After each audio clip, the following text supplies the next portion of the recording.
السلام علیکم پیارے دوستو، آج کی اس ویڈیو میں ہم آپ کو بتانے والے ہیں شب بارات میں کن کن لوگوں کی مغفرت نہیں ہوتی، یعنی کن کن لوگوں کو اللہ اس رات بھی معاف نہیں کرتا۔ تو وہ 8 لوگ کون کون سے ہیں، اس کے ساتھ ساتھ ہم آپ کو بتانے والے ہیں شب بارات میں دعا کس طرح کرے کہ وہ دعا قبول ہو جائے، اور یہ بھی بتائیں گے کہ شب بارات میں ہمارے پیارے نبی صلی اللہ تعالی علیہ وسلم کیا عمل کرتے تھے اور شب بارات کیوں مناتے ہیں۔ تو ایک ہی ویڈیو میں ساری باتیں معلوم ہوگی، تو اس ویڈیو کو لائک کرے یا نہ کرے، بس اس ویڈیو کو پورا ضرور دیکھنا۔ شعبان اسلامی سال کا 8واں مہینہ ہے، اور یہ وہ مہینہ ہے جس میں بندوں کے اعمال اللہ تعالیٰ کی بارگاہ میں اٹھائے جاتے ہیں، اور یہ مہینہ رمضان کے قریب ہے۔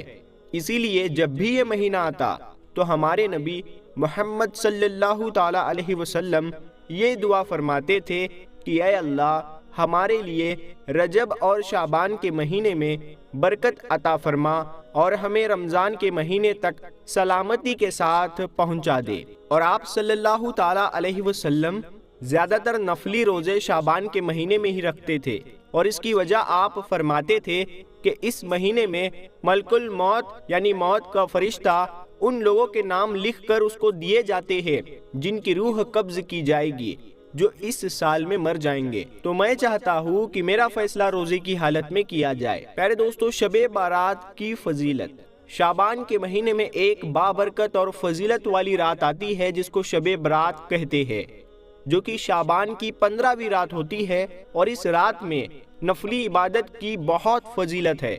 شب برات کیا ہے؟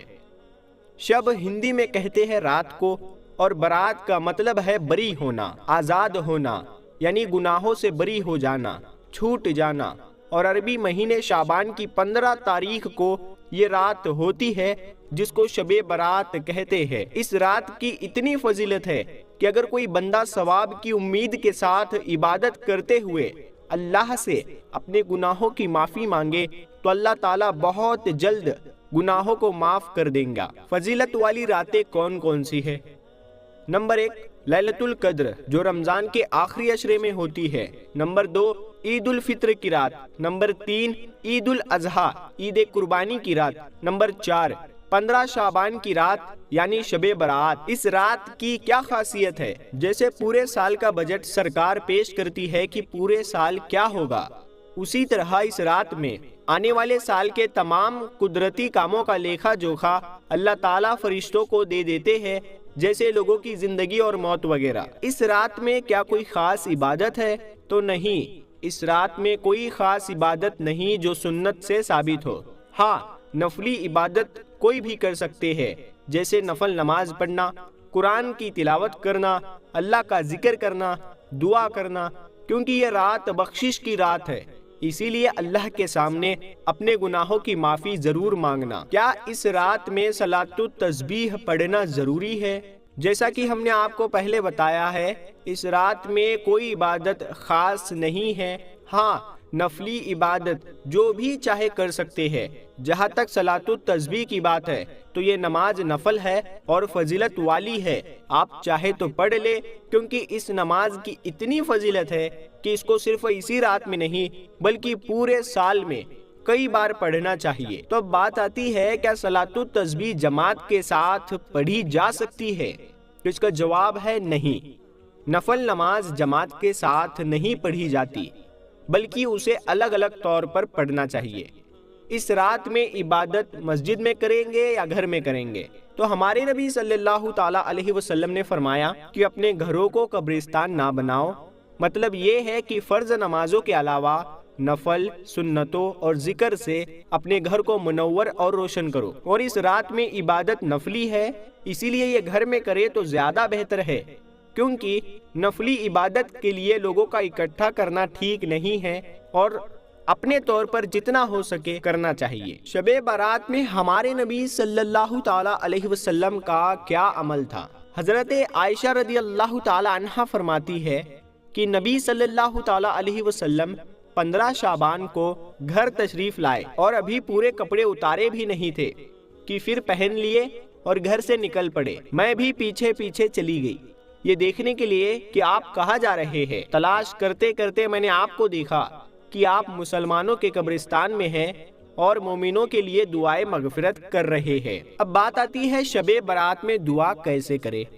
اگر کوئی عربی دعا یاد نہ ہو تو اس طرح دعا مانگ سکتے ہیں: اے میرے اللہ، تو ہی سب پر احسان کرنے والا ہے، کوئی تجھ پر احسان نہیں کر سکتا۔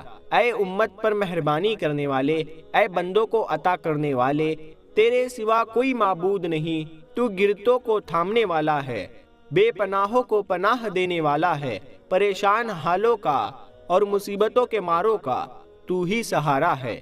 اے اللہ، تیرے سوا کس سے مانگے، تو ہی داتا ہے، میری بدبختی کو دور کر دے اور اپنے حلال رزق سے مجھے محروم نہ کر، بے شک تو ہر چیز پر قدرت رکھنے والا ہے۔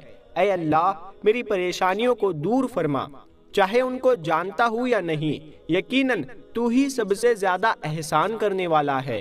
اے اللہ، نیک اولاد عطا فرما اور ہماری مغفرت فرما۔ اے اللہ، تمام گناہوں کو معاف فرما، وہ چھوٹے ہو یا بڑے، جان بوجھ کر دیے ہو یا انجانے میں، اجالے میں کیے ہو یا اندھیرے میں۔ اور اے اللہ، آئندہ ہمیں گناہوں سے بچنے والا بنا دے اور ان گناہوں کی نحوست کو مٹا دے۔ اے اللہ، ایمان پر خاتمہ فرما دے، ہمارے ماں باپ، استاد اور تمام مسلمانوں کی مغفرت عطا فرما دے اور ان کی نیک دعاؤں کو قبول فرما دے۔ اے اللہ، ہمیں مانگنا نہیں آتا، ہمیں وہ سب عطا فرما دے جو نبی صلی اللہ تعالیٰ علیہ وسلم نے تجھ سے مانگا اور جن چیزوں سے ہمارے نبی نے پناہ مانگی، اے اللہ ان تمام چیزوں سے ہمیں پناہ دے دے۔ پیارے دوستو، اس رات میں کن لوگوں کی مغفرت نہیں ہوتی؟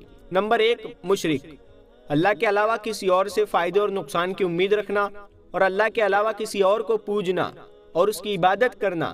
ایسا شخص اس رات میں بخشا نہیں جاتا جب تک وہ توبہ نہ کر لے۔ نمبر 2، دل میں کینہ رکھنے والا۔ کینہ کسے کہتے ہیں؟ جب کسی آدمی کو کسی پر غصہ آتا ہے اور سامنے والا اتنا طاقتور ہے کہ اس پر غصہ نکالنے اور بدلہ لینے کی قدرت نہ ہو تو اس کے ضبط کرنے سے اس کے دل میں ایک قسم کا بوجھ ہو جاتا ہے، اسی کو کینہ کہتے ہیں۔ اس کا علاج یہ ہے کہ اس کو معاف کر کے اس کے ساتھ میل جول و تعلقات شروع کر دیے جائے۔ نمبر 3، رشتوں کو توڑنے والا۔ رشتہ داروں کے جو حقوق ہم پر واجب ہے ان کو ادا نہ کرنا، ان کے ساتھ بدسلوکی کرنا، تعلقات ختم کر دینا، یہ رشتوں کو توڑنے میں آتا ہے۔ ایسا شخص اس رات میں بخشا نہیں جائے گا۔ نمبر 4، شلوار ٹخنوں سے نیچے لٹکانے والا۔ پاجامہ، شلوار یا لنگی ٹخنوں سے نیچے پہننے کے بارے میں حدیث کا فرمان ہے کہ اللہ تعالیٰ اس شخص کی طرف نظر رحمت نہیں فرماتا جو اپنا پاجامہ یا لنگی ٹخنوں سے نیچے لٹکائے۔ اس عمل کی وجہ سے بندہ اپنی بخشش نہیں کروا پاتا۔ نمبر 5، والدین کا نافرمان۔ اس رات میں اللہ کی رحمت سے محروم رہنے والا شخص وہ بھی ہے جو اپنے ماں باپ کا نافرمان ہو۔ نمبر 6، شرابی۔ شراب اور نشے کا عادی شخص معاف نہیں کیا جائے گا۔ نمبر 7، ناحق قتل کرنے والا، بغیر کسی وجہ کے کسی کا قتل کرنے والا۔ نمبر 8، زنا کرنے والا، نامحرم کو دیکھنا، چھونا، بلا ضرورت بات کرنا اور ناجائز تعلقات رکھنا زنا ہے۔ اللہ تعالیٰ ان تمام گناہوں سے ہمیں بچائے، آمین۔ پیارے دوستو، کمنٹ باکس میں آمین ضرور لکھے، کیا پتا کس کا لکھا آمین کب قبول ہو جائے۔ اللہ تعالیٰ بڑا غفور و رحیم ہے۔ اگر کوئی شخص ان 8 گناہوں سے کوئی بھی ایک گناہ اگر وہ کرتا ہے یا وہ کر چکا ہے تو اسے چاہیے کہ وہ یہ ٹھان لے کہ آج کے بعد کبھی یہ گناہ نہیں کروں گا اور آج سے صرف اللہ کی عبادت کروں گا اور گناہوں سے بچوں گا، تو اللہ اس شخص کو معاف کر دے گا انشاءاللہ۔ تو پیارے دوستو، شب برات سے پہلے اس ویڈیو کو آپ تمام مسلمانوں تک شیئر ضرور کریں، کیونکہ اس ایک ویڈیو میں ہم نے بہت سارے پوائنٹس کلیئر کر دیے۔ تو ہم ملتے ہیں پھر ایک نئی ویڈیو کے ساتھ میں، تب تک کے لیے السلام علیکم، اللہ حافظ۔